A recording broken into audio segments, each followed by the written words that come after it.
Good evening. The time is now 7 o'clock. I'd like to call this Board of Selectmen meeting to order for February 9th and ask you please rise for the Pledge of Allegiance. I pledge allegiance to the flag of the United States of America and to the republic for which it stands, one nation, under God, indivisible, with liberty and justice for all. Thank you, and roll call. Mike Supernell, Tom Sinkowitz. Kevin Cunningham. Item C is to approve the meeting minutes from the special Board of Selectmen meeting on February 2nd. I'll make a motion to approve the special Board of Selectmen minutes for February 2nd, 2026. I'll second that. Any other discussion? Hearing none, all in favor say aye. Aye. Item D is public comment. Is anybody here from the public wish to speak tonight?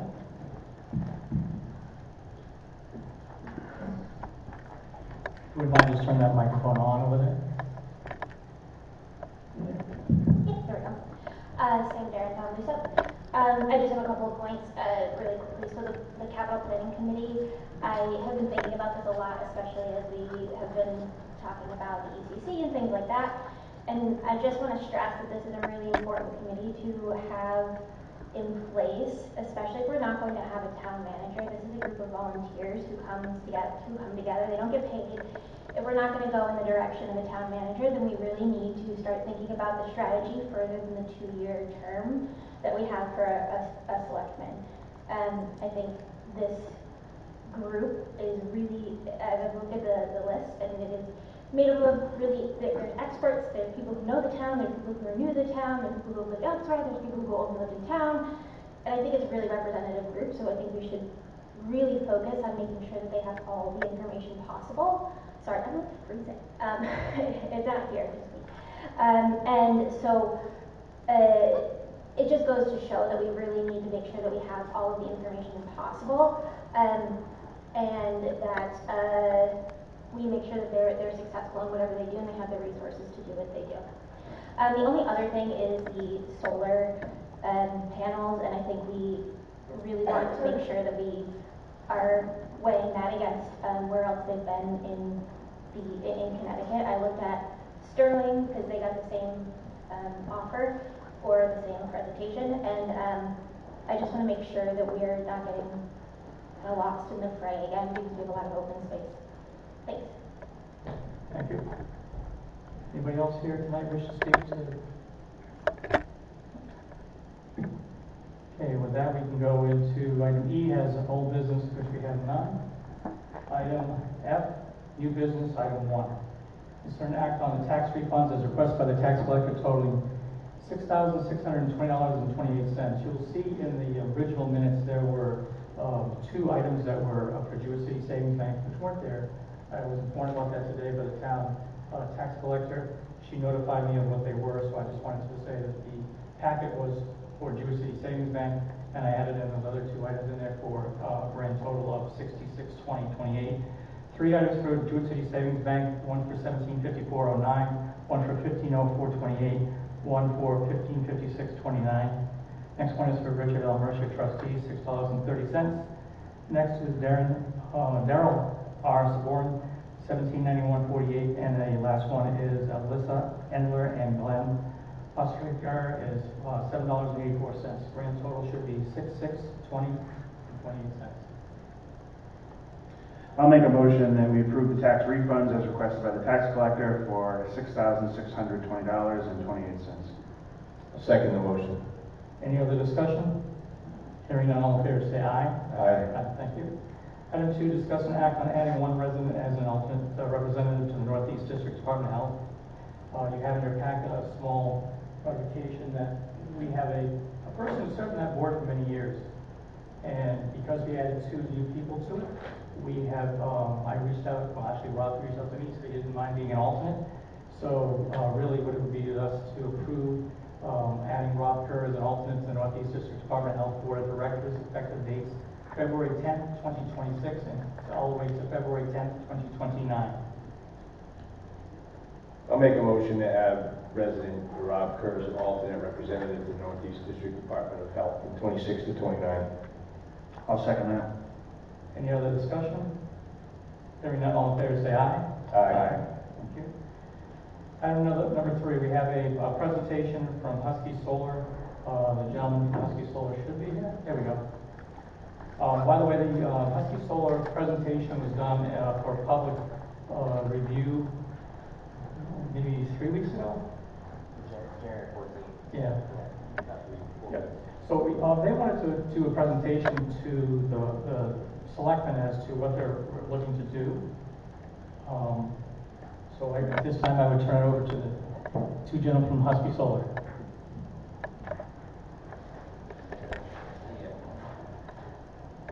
Thank you, Selectmen. Good to see you. First Selectman Cunningham again, and everyone here. My name is Ian Gottheim. This is Brad Parsons. We're part of the team of Verigy, West Hartford-based developer and construction company developing solar projects. We, as First Selectman Cunningham said, we came here January 14th to present our Husky Solar 50 megawatt AC solar project that's proposed in a combination of parcels between Plainfield and Sterling. To give you context of where the project is proposed, it's on its intersection of Sterling Road and Sterling Hill Road. So on Sterling Road, it's about 160 Sterling Road, and then Sterling Hill Road, it's 318 through 392. Sterling Hill Road is kind of the frontages. That gives you a good picture. It's a combination of 9 total parcels. The leasehold is about 517 acres. The main section of the proposed solar project is owned by one family, the Bellavance family, who owns parcels in both Plainfield and Sterling. That's 5 parcels, so 460 acres. Of the 50 megawatts, 30 megawatts will be sited in Plainfield, and 20 megawatts will be sited in Sterling. Just to give kind of a summary of where we're at and where we're going.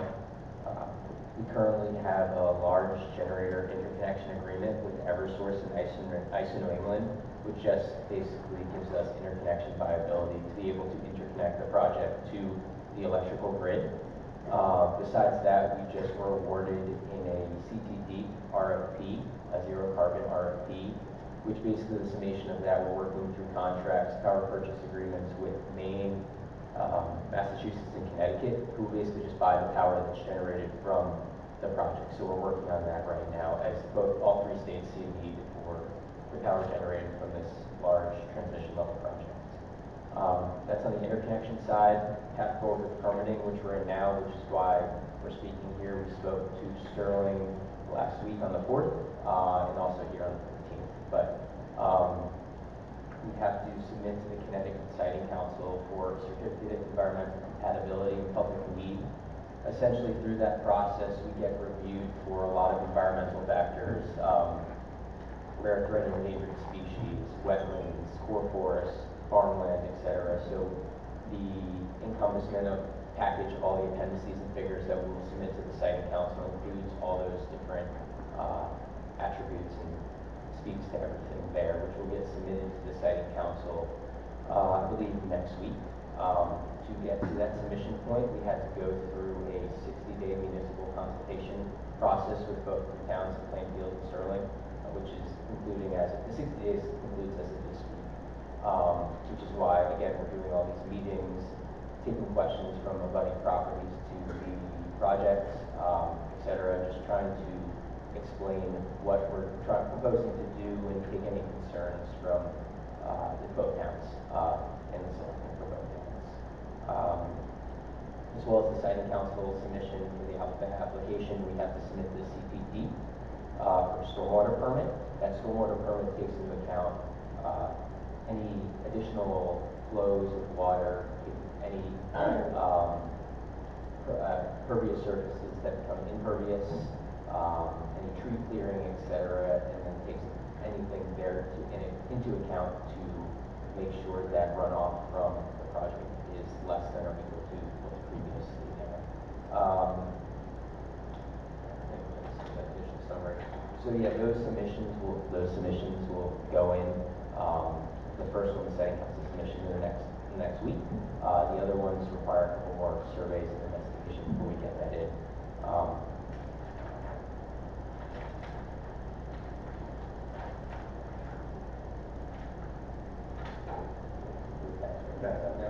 we don't want to touch base on a couple other things. So just to talk a little more detail about a couple of project items, I think he had mentioned that we're a transmission level interconnected project. So in addition to the solar panels themselves, there's a substation that is will be located on the former gravel pit parcel in Sterling, just off of Sterling Road. Sterling Road. That substation will actually interconnect into the existing 115 kV underground transmission line that runs from the previous trash burning plant, or not trash, tire burning plant in Sterling, underground through Plainfield about 5 miles to the west, off of Sugarcoat Road. It comes up to the existing overhead transmission lines. So we will, part of the ISO New England interconnection requirements are that we need to install a new 3-breaker ring bus switchyard there to meet current protection standards for the transmission system, because that's where the ISO New England transmission system actually starts. It's over at that point. So that's one other piece of that project. So and how that will actually interconnect to the grid. So this project is also taking advantage of some existing infrastructure that is currently in place, which is another benefit for it as well. With regards to some of the economic impact, we're estimating on a total tax basis to the town of Plainfield, based off of the requirements of state statutes, about $355,000 a year in tax revenue, and then additionally estimated upfront permit fees, building permit, electrical fees to the town of about $550,000 on an initial basis. So after we get through the Connecticut Siting Council deep permitting process, should we achieve approval, we would then be coming to the municipalities for a building electrical permit process reviews there as well. And that's where those permit fees would end up coming out of. One of the other things we are doing is we're working with a local expert on an emergency management plan that will be part of our submission process. He's already taken and reached out to both the Plainfield and Sterling volunteer fire departments to start soliciting their input on that draft plan, make sure they understand the project process, what goes into these projects, right, and kind of develop a plan that works for both municipalities, as well as understanding how to respond to that project, or should there be any incidents. As far as job creation, the project is estimated to have about 150 to 200 local construction jobs, paying prevailing wage rates. That's both electricians, apprentices, laborers, equipment operators, estimating that we're probably paying in the range of $13 million in wages during the construction process as well. Additionally, the project was looking to purchase and install mainly as much as possible domestic content on a construction basis. So this includes looking at domestic content modules. Modules are made here in the U.S., whether fully domestic or partial. That is another big thing that we're looking at. Racking will consist of all domestic steel. Any support structures will be 100% U.S., meeting the requirements of the new IRS guidelines as well. And I think with that, we can probably open it up to if there's any overall questions as well. I have no questions. I don't have any questions. The packet was very informative. I appreciate the fact that you came out and provided a meeting for our public, obviously, to see and listen as far as what the proposal is. I will just say that your timing is interesting, because we have a lot going on in our town right now with development. I've spoken to a number of residents already about this project, and some are not for it. Some basically believe we need to slow it down as far as development in the town. And we have to listen, obviously, to those people. I certainly see the benefits of it. I was not against solar panels. I remember years ago when we were exploring putting solar panels on our town building. I was certainly interested, in seeing what would be the long-term benefits of that. And so I personally am not against it, but we need to listen to our residents. And many of them feel that we have a Costco development that's going on right now, proposed We have a trash plant that we're still dealing with the siting council, and many residents are asking, what the status is in that, because they don't want it in this town. And a lot of it goes back to, we have a lot of people in our town who just want this to literally be plain fields. They do not want row by row of warehouses and solar panel fields and trucks and all that kind of stuff. So I've listened to a number of residents there, and I just think that that's something we need to keep in mind, is that not everybody is necessarily going to look at the benefit of the solar panels. They're going to look at the fact that this is just another development taking away from the natural environment. And obviously needing to, if it were to go through, needing to minimize the impact on our environment. That's very important. We have a very active conservation commission. We have an open space committee, which has brought forth a lot of ideas of how to not necessarily have permanent structure, but try to just keep our nature preserved the way it is. So we certainly have a balance here that we need to consider with that. But again, I appreciate the information, and I'm also happy that you mentioned that this is, of course, going to the siting council, because we do have a lot of residents in the town that have now gotten familiar with that council and are, again, following it with the trash plan, and I'm sure they will also follow the progress and possibly want to send letters in regarding this project. So, thank you. One other thing I just would add to, just for everybody's knowledge, is as part of this project too, we will be required to put up a full decommissioning bond at some point in time to fund the full removal of the project at the end of its useful life as well. So one thing I will say, different from Ocasio, is that our development from a solar standpoint isn't always permanent, right? There is the ability to pull that out, remove that infrastructure, and return that land back to its natural state as well. So I was at your meeting, your presentation, and I did have a few questions then, and still have a few. What I would like to do is be able to make sure that the public has access to your information for the city council. Yep. So what I would like to do is be able to get a link from you, so we can actually link it onto the town website, the town Facebook pages, so that residents don't have to go scurrying to find out where this is. Yep. And that way they can have input. That would be one thing. You mentioned that there's another issue with, this is not a permanent structure. This is a 20-year, it's a lease of the property. Correct. And that therefore at the end of this life cycle, you can actually return that land to as is. The other part about that would be, who would be paying for that as deconstruction? Who would pay for that? We do. So as part of the development, it's our job to fund that and be responsible for that. That's why part of that is, for that new state statute, right, we are required to put up a decommission surety at a point in time to remove that from the property. But it's also in the lease with the property owners itself, right? That once the project is done and our lease is over, it's our responsibility to remove that from their parcel. So. Another thing would be, just for the public's information, the packets that we have here, I can see if I can get a couple of copies and leave them to the town clerk's office, but the construction, if it's approved and goes forward, construction phase will be November of this year through December of 2028. Do you foresee, I mean, obviously it's a very bad winter, do you foresee any possible delays in this? So how far out?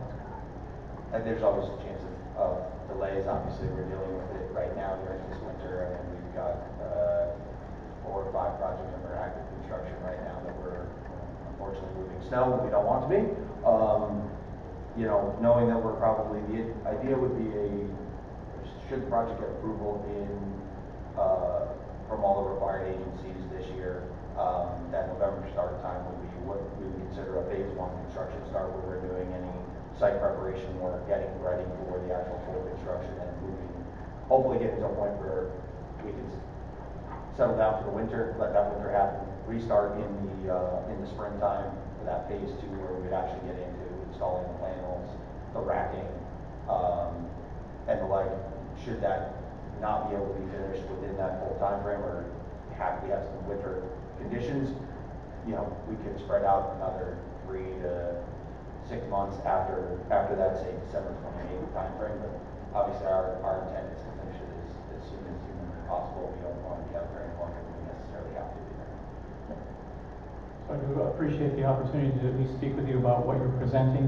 It's good for the public to understand what's going on. That's why I want to get that linked as well, because I think it's important for everybody to have access to the siting council. So if they wanted to put a comment pro or con, they can put their comments to the siting council directly. No, that's not a problem. We can do that. On top of that, we'll leave a couple copies of the presentation tonight. We can take the PDF of that. We we'll put it up on our own internal website as well. That will give you the link to that as well as the siting council link. Probably it'll also be double linked on that site to the public can go in, look at things. They can actually, I believe they can reach out to us directly through that website, our internal website as well, ask any questions they may have.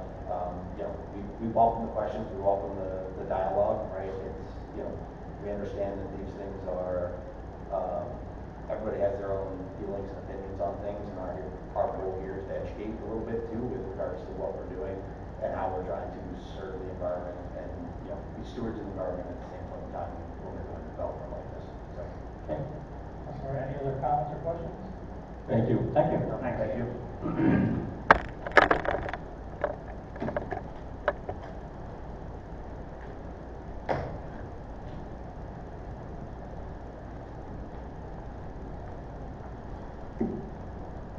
All right, item number 4 says discussing give guidance on the capital strategic planning committee. So originally, the idea that was thought up between superintendent of schools and myself had an idea of what the strategic planning committee would do. I gave you a copy of that, but it is listed there to evaluate the current and future needs of the town of Plainfield buildings, develop a comprehensive 10-year capital improvement plan, and ensure informed collaborative decision-making. Along with that, the scope is talking about the building assessments and long-term planning, conducting thorough evaluations of all municipal and educational buildings, develop and prioritize long-term 10-year capital improvement plan, recommend actionable next steps to address the maintenance, the upgrades, and new projects needed. And then, of course, there's the bonding strategy, financial planning, develop a comprehensive bonding plan to balance the fiscal responsibility with the infrastructure needs. And then after that would be to provide clear and transparent communication to the public about the planning process and key decisions. Ensure that the community becomes informed and active partner in the decision making. So that's what we had started with. And I know you, Tom, you wanted to talk a little bit about this. So are there questions or concerns? Or just more or less clarification, because I think the general statements there as far as the scope is fine, building assessments and long-term planning. It's just, do we need to really start listing specifically to be all-inclusive? Because I just don't want to see any type of technicalities where this group, which I highly respect, as was said earlier, a lot of volunteers here with various backgrounds. I respect their opinions. I want to get their input. But if they start discussing something, and again, it's owned by the town of Plainfield. It's on land. It's a built physical structure. It's underground, infrastructure. I don't want to see any type of technicality there of saying, you can't talk about that because that's not listed or that was not in the scope or anything like that. That's my only thing, is that if we need to list all the specific buildings, and things that they're going to look at, I'm certainly fine with that. Personally, I don't think it should be necessary, but I'm just concerned, is somebody going to, be in the meeting and try to be saying, again, talk about certain things, but I think they should be able to look at the entire town, as far as... All other buildings that weren't done with the assessment prior were listed in our discussion the other night. So I think that's a good way to go, the building structures, making sure that those are all set. I know something was mentioned about doing other analysis. We are already currently, just so you know, we are currently in discussion with a company to come in and give us analysis on all the bridges. We have 29 bridges in the town of Plainfield. 11 of them are over 20 feet and 18 of them are under 20 feet. So we're having an analysis done on all those bridges to make sure that is taken care of. We're also probably going to be working with the same company for roads, so they can do the analysis, take a look at the last time any road was paved over, what type of paving was it? Was it crowned? Was it actually redoing the entire road? Come up with a list and prioritize which ones should be next. So that way it helps us to assist in the infrastructure process. Now, another thing is, I remember at that last meeting of Capital Strategic Planning, one of the members said they had a particular interest with WPCA, the sewer. I don't see any issue as far as if they want to bring that up for discussion. Is there? We have already been doing analysis and doing upgrades on the WPCA already for the buildings. Clarifying tanks, all the generators, so that's already been in process. But we're talking about going and checking every single line. I don't think that's really appropriate. I think if you have a problem with the line, you don't by now. We have one little issue in town of Plainfield that has come up recently. Other than that, everything else is working fine. The WPCA group is also looking at scoping and analyzing every single line that we have, so that we make sure that, like what's the age of it, we talked about it last meeting, talked about the clay pipes that are up at the highway garage. So we have those things documented, and I think that's fine. But there needs to be, in my opinion, needs to be just the structure of the buildings. The buildings need to be checked out first. I also, I had taken a look at a draft of the agenda, because I was inquiring about it for the capital strategic planning, and I did like the way it was listed on there as far as specifics that the committee, I think, is going to be discussing in the future and considering. So, example, police department was on there, WPCA, schools, you listed for the town side, obviously, animal control, and highway department. I think those are some good. Yeah, okay, rec, I guess it wasn't on the initial. It's all inclusive. Yep. But I think that's a good starting point. And again, I just wanted to make sure that it's clear to the public and to the members that, we certainly want to hear the input from them. I also know we have a couple members here. I would like to recognize Naomi, because I know you're here. Is there anything that you specifically, as a member, as part of the leadership of the group, that you are interested in? Because I personally would like to hear it, Talking about the selectmen's discussion on it, or if we open it up to the public, then we could have a half-hour discussion with the public. We can limit it. I'm interested just because she's here. Can we have just one person that speaks and go forward from there? Yeah. All right. So we got like that's. I'm sorry. Thank you.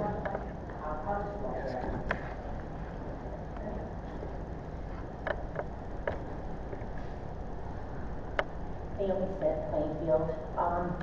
For me, I think one of the things that came up, so just so there's clarification of why I think we're where we're at tonight, is because the first capital strategic committee that was put together, then was kind of decommissioned. There was discussion at their first meeting about the ECC building. Then it moved to the Board of Selectmen and sale of the building. And then recently there was discussion from Mike, Andrew, Tom, when the new strategic capital was erected. There were comments made at that Board of Selectmen that you'd like to see the ECC go in front of the capital strategic. Then there was a public hearing about ordinances and the sale. So some of the perception, I think, of the public was that the ECC was going in front of the capital. At least that's the way I perceived it. But then I guess it wasn't.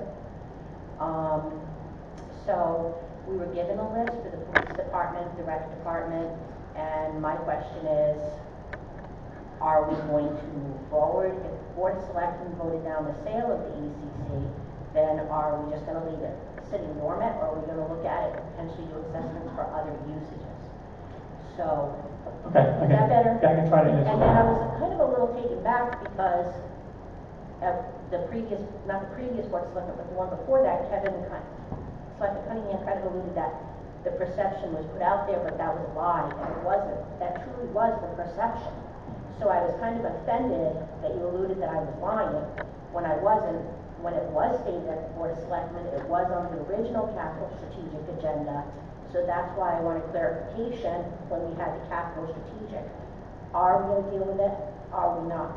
And I think it's up to the Board of Selectmen to be clear on what they're doing before we get dragged into any issue. That's what I wanted with it, was the clarification from the three of you. Okay. And then whatever our scope is that we're working with, that's fine. I have no argument there. So.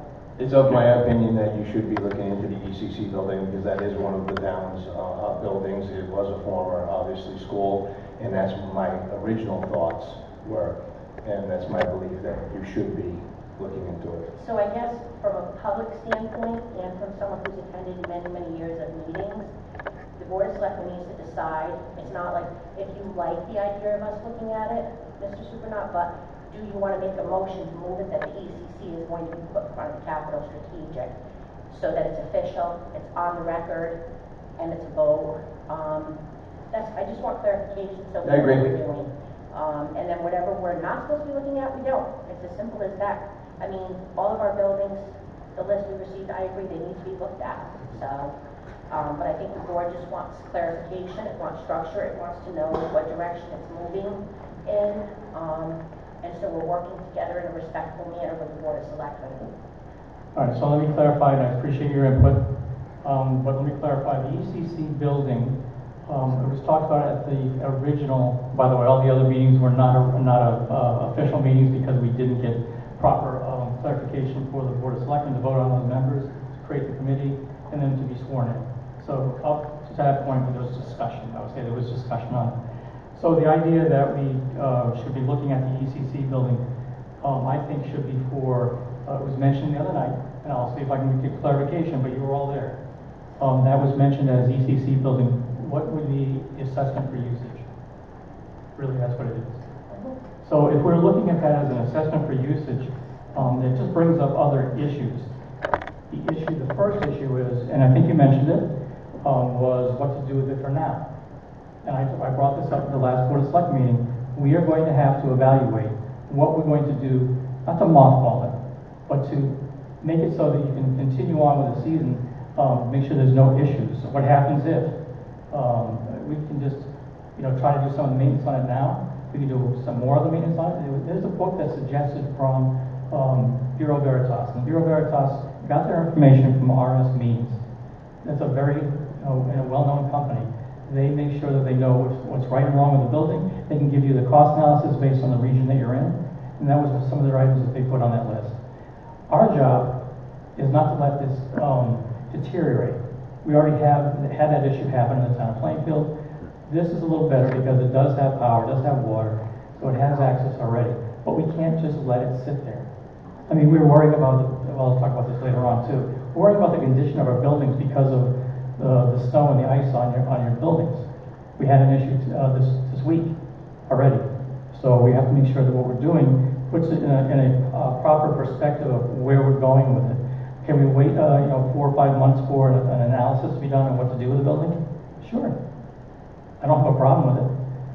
I do have an opinion on it. My opinion would be, if that's the case, why have we not talked about any specific use for the town of Plainfield, a real need? We haven't. So I'd like that committee to start off with that as an assessment. We'll go from there with an assessment first. Can I say anything? Well, again, I don't want to make this a debate back and forth. No, me either. Okay. So I think, and now I'm going to say this from my perspective because I can't speak for other board members or people in the town without having a conversation about it with them. It seemed like the sale of the building happened like through the Board of Selectmen pretty quickly. So I know as a resident, it would be nice to see what an assessment for usage would come back and look like. Because sometimes the things that need to be done, we were kind of discussing this after the last meeting about usages of a building and things that like an assessment might show need to be done immediate for a school might be different if it was utilized for something else. I mean, HVAC roof, that's forgiven, but I just think maybe conversation on what else could it be used for? Was it marketed for anything else? I don't know. I promise that at their next meeting, I'll make a statement to that effect of what we process our thoughts on that. Perfect. Thank you. Thank you. Thank you, Naomi. So as this is listed and giving guidance, do you have any problem with what's listed here and how it was brought forward? No. I do, by the way, I do appreciate you guys being there for that meeting because it shows support that we were trying to work together. So, thank you. Yeah, we just get a little more insight if you just give. Yeah. Hi everyone, Lisa Madden, Director of Finance. Just to elaborate a little bit more of where the bigger game picture here is trying to work with the Board of Selectmen, Board of Finance, and the Capital Improvement Committee to try to get a feel for what does the town want as a whole. We truly do not have a 5 to 10 year capital. It's been a pay-as-you-go funding.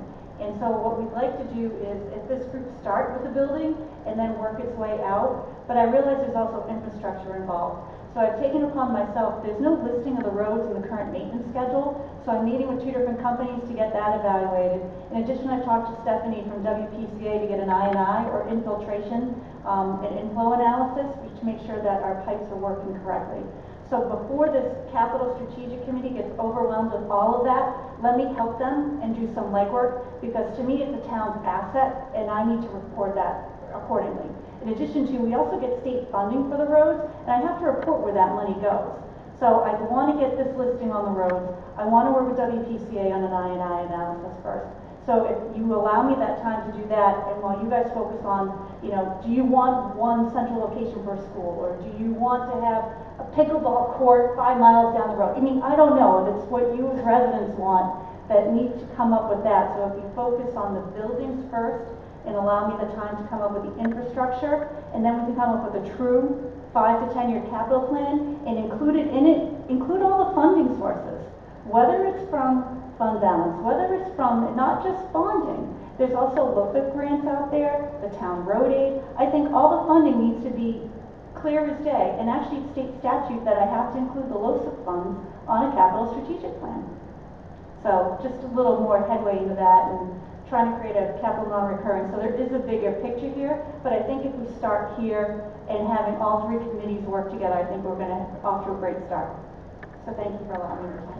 Thank you. Thank you. And the first meeting, someone on the committee also mentioned something about looking at roads to be straightened out.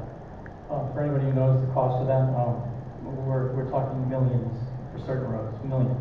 So I think we really need to focus on the items that are in front of you with the buildings. And one more thing, we had the discussion on the bridges, discussion on the roads.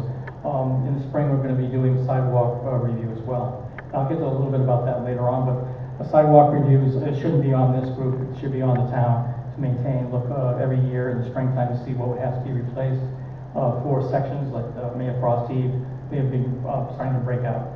So we're looking at all the different things we have in town for assets, but I would ask that this committee focus on the buildings, really. Yeah, I agree, as far as how you have it described here, Kevin. I just want to make sure that it's clear, and again, I appreciate Naomi, going up and kind of saying from her perspective the way it is clear that the ECC is going to be included as part of this, so that there's no confusion there. Can't say that it wasn't stated, as I say, it's one thing to say interested in, and it's one thing to say it's official. You're going to discuss it, you're going to consider repurposing of it, we'll get it assessed. So I just want to make sure that's clear in the motion with what we decided to approve. And we're not looking for you to come back and give us an opinion if we should keep or we should sell the building. We want you to assess it, tell us, analyze it, and use that. But I definitely believe the ECC should be included. Okay. So with that said, I would make a motion We that... can't do that. Unfortunately, it has to be on the agenda for, you want to add it to the agenda? That's different? It says give guidance on a capital strategic guidance planning. is an action, though.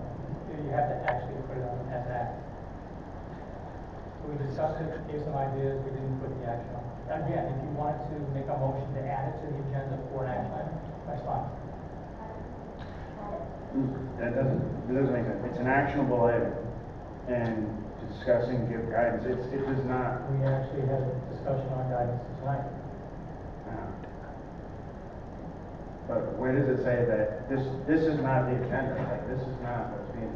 This is something that we're discussing, and we're deciding if we want to accept it as presented or not. It was already accepted before. So again, if you want, what do you want to do here? You want to make an action to vote to approve? I'll make a motion on adding the ECC building as number 6.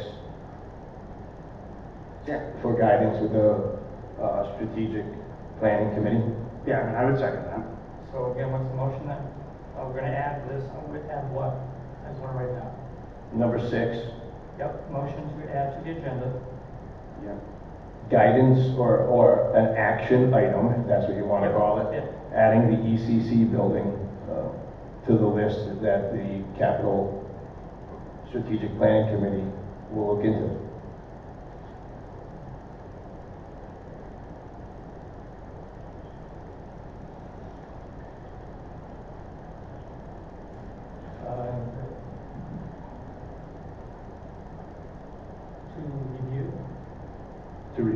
It's fine.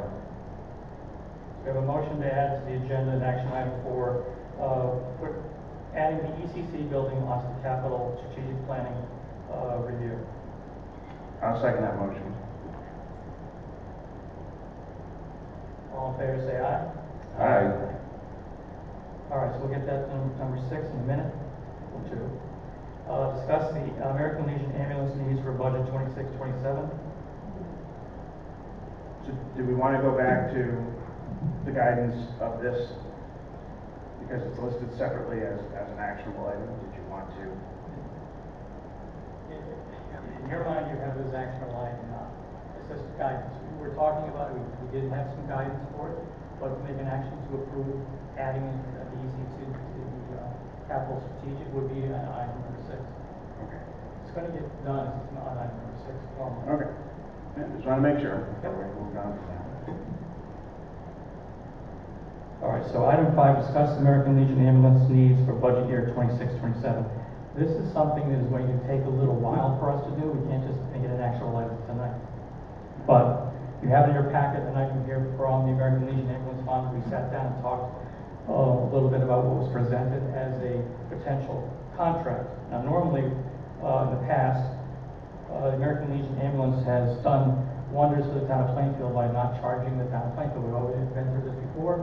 A couple of years of working it into the budget by giving a donation to the ambulance corps. And that's how it was done. We didn't have a contract. So what they're proposing, as you can read through, is a list of 3-year contract, and they're proposing for each year to be $250,000.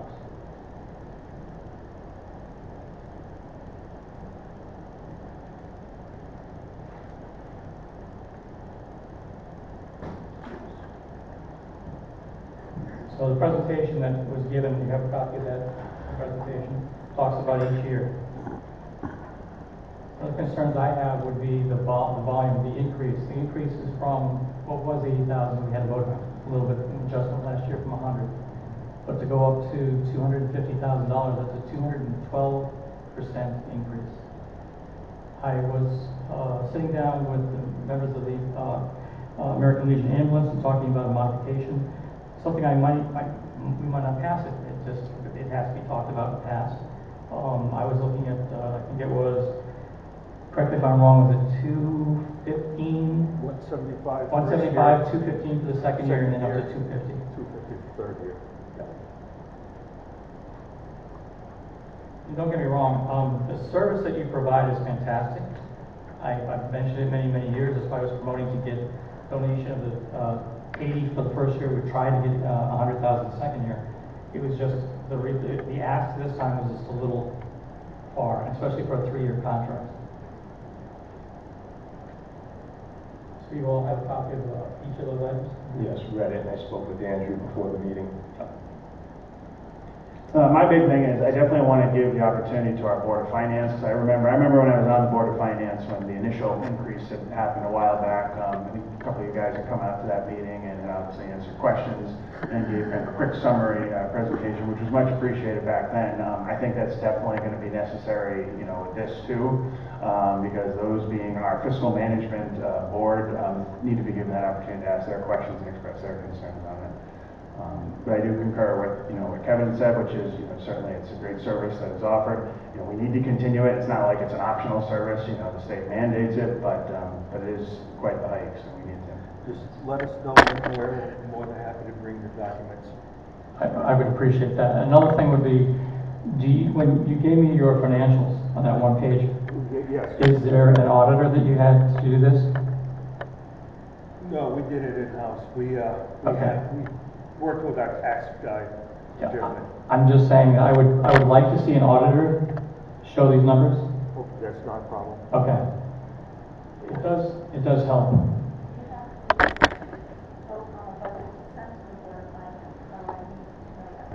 I know. No, I think this is the beginning portion of our our budget season, so we have a little bit of time, but not much. Yep.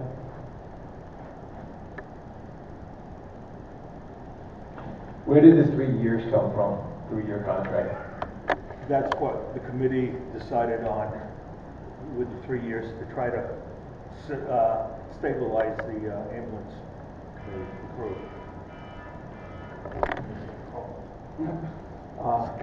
We're hoping, you know, again, that's why we went 3 years, to try to stabilize us and get us back up where we need to be.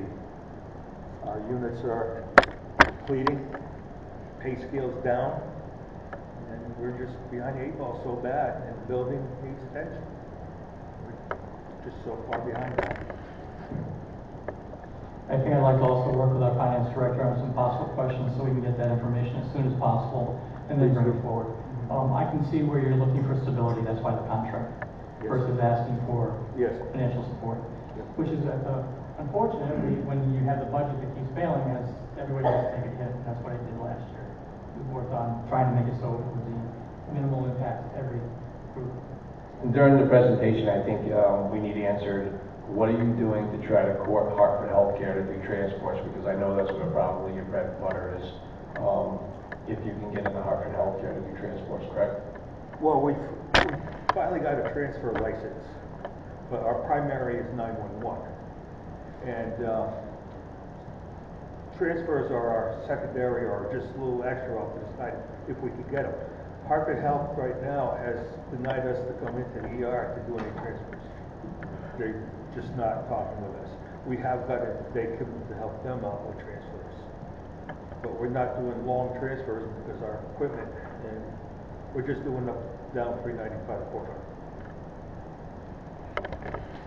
I think when you give your presentation, you should also invite the Board of Finance, because I think members of the Board of Finance have a lot of questions.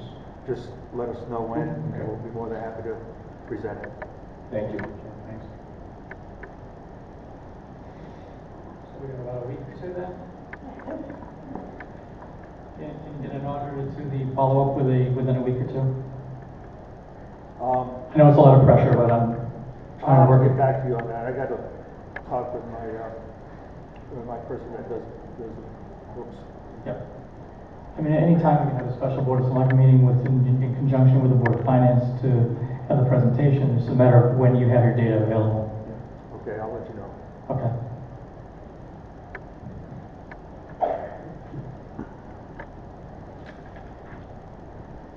Item 6, motion to add was already done, so we have discussion already. Do you want to make a motion at this time for item 6 to approve or deny? I'll make a motion, you want me to make a motion first to add 6? No, it's already added. Oh, okay. I'll make a motion that the Capital Strategic Planning Committee looks at the ECC for the analysis and assess the building. For usage? Correct. Okay.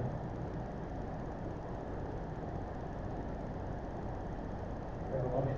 I'll second that motion. All in favor, say aye.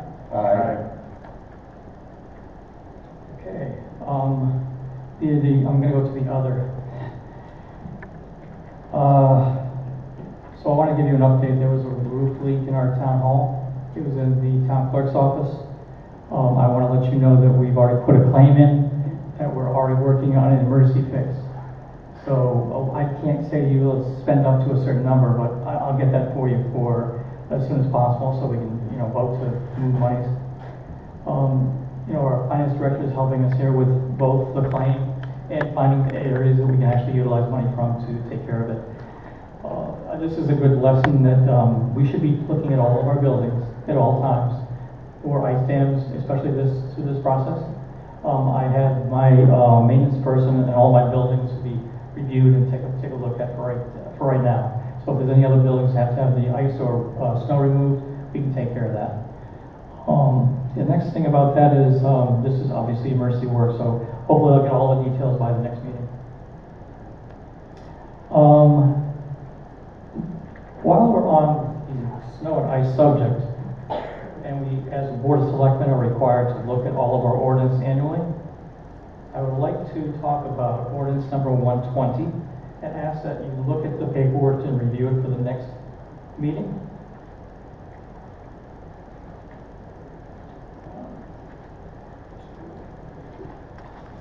Oops.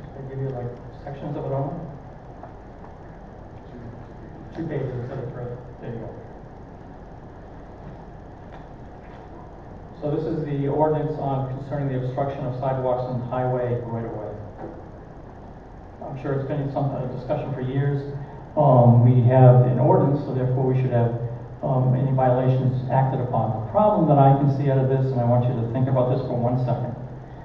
You have a business or a resident who has a property, especially a resident who has a property, and they're elderly and they can't get out there to take care of it. What do? I did have someone come to my office today, and they offered to form a group that would take names of people who are in that situation to be able to go out there and take care of it for them. That's great. We have to worry about the liability. They're on a roadway or on the sidewalk beside a roadway. So I just want to see if you have some ideas for the next meeting, maybe to talk about this ordinance and its enforcement, because it's very difficult. You don't want to put somebody in harm's way, but they are required to, according to this ordinance, to maintain. As part of our budget for next year, I have already proposed to do adding some equipment that will help to do that. We're not a big city. We're not going to be driving down with a big, huge snow blower, pumping it into a back of an empty truck. We just don't have that type of equipment right now. We don't foresee how we're going to be able to also man it. I know the highway group goes out there, and like right now, the snowstorm's done. They finish their plowing. Now they go back out to the roadways where there's a stop sign and there is a sight line which is now obstructed. So they have to crawl out into the road to get through. It's something we should look at and how we're going to be able to handle that. So there's a lot of review of this and how we're going to be able to maintain it to be safe for our residents. And I just want you to have this so we can look at it next meeting, that's all. You also mentioned earlier how we're going to be assessing our sidewalks as far as Yes. condition. So, and I think this kind of goes hand in hand with this. This time of year, yeah, we're dealing with the snow. One section's nice and clean, the other's completely packed, and so people I know are weaving, obviously, in and out of sidewalks. The other thing I know I've heard from some residents is during the summertime, when everything is at full bloom, the overgrowth of just prickers and weeds and everything just pushing people basically off the sidewalk. And so, and I've seen it before. I've seen somebody literally like they walk down a nice section for about 50 feet, and then the rest of it they're in the road because they have no interest in wanting to brush up and get ticks, and that kind of thing. So that's another thing I think we need to consider too. Is that during the warm weather, are we, are people responsible for cutting that back, or are we going to be responsible for cutting that back? Because obviously it adds to what you were just saying. Who's the workers who are going to do it? Where the hours going to come from, and all that. And working with the state of Connecticut, because some of those are on state roads. So a little bit to think about. We want to make sure we do it safely. And with that, I would request a motion to adjourn. So moved. Second. All in favor, say aye.